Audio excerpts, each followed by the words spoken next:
پێشمەرگەیەک کە خەڵکی ناحیەی بەحرکەی سەر بەشاری هەولێرە دوای تەوابوونی ئەرکەکەی لەگەڵ دوو کەسی تر دەستیان داوەتە دروستکردنی فڕۆکە و ئەلیکۆپتەر و ماوەیەکی زۆرە سەرقاڵی ئەم کارن. کارگەیەکی تایبەت بە دروستکردنی فڕۆکە و ئەلیکۆپتەریان داناوە. تا ئێستا فڕۆکەیەک و دوو ئەلیکۆپتەریان دروست کردووە و بەردەوامن لە فڕین بە فڕۆکەکەیان کە بەسەر ئاسمانی هەولێردا دەسوڕێنەوە.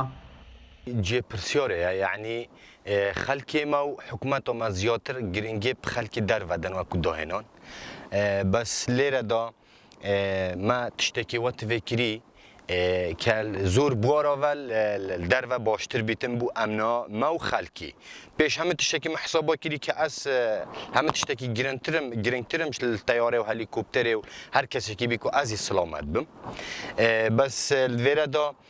ما هەموو تۆناخۆی خستیە گەر بوو ئەوەی کو ئەف تەیارە هەر کەسێکی لێ سیار بیت یە سلامەت بیتن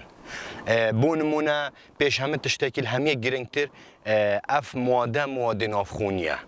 وەک میقدادی فڕۆکەوان باسی لێوە دەکات لە ڕووی مادیەوە لە توانایدا نەماوە کە چیدی پەرە بە پرۆژەکەی بدات و حکوومەتیش هاوکاریان ناکات لای خۆیەوە سەرچاوەی دارایی بۆ دروستکردنی ئەم فڕۆکە و هەلیکۆپتەرانە تەنها فەرمانبەرێکی ئاسایی حکوومەتە. تاکە کەسم کە سەرچاوی دارایی وێ شوڵە مقداد ئەس پێڕا بووی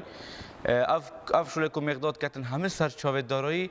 من هاوکاری کردی و گەل برایت مژی هاوکاری کردی ڕاستی ئەم چهار براین ئەمە هەر چهارە وێگرۆ ئەف دەعماویە کرد بەس تایبەتی کە تایبەتی من سەرچاوی دارایی بودابین کردی ئەس خۆشی کارمەند ئەس موازەفم فەرمانبەرم لە حکوومەتێ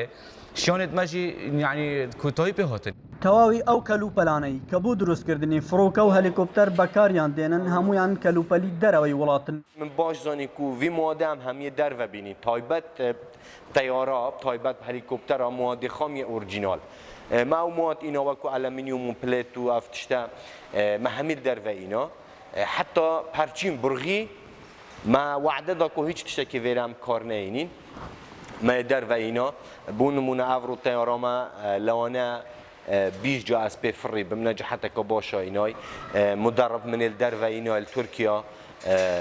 تيستا بكري وكيا دام كام شين معدل بفرين